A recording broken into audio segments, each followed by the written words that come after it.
At siya nga mga idol, magluluto tayo ng ginataang manok. Ayan, yung bawang, sibuyas at luya. Ginisan natin at inilagay natin yung manok na hinugasan natin.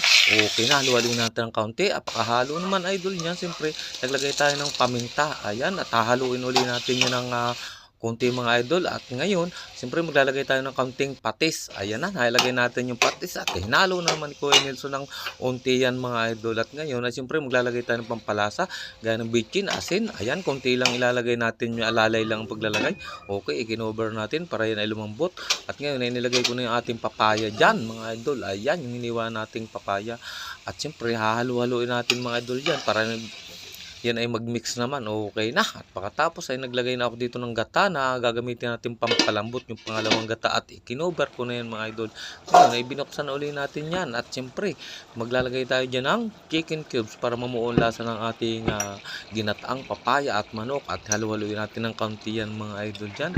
At pagkatapos nga mga idol ay siyempre maglalagay tayo ng dalawang siling green.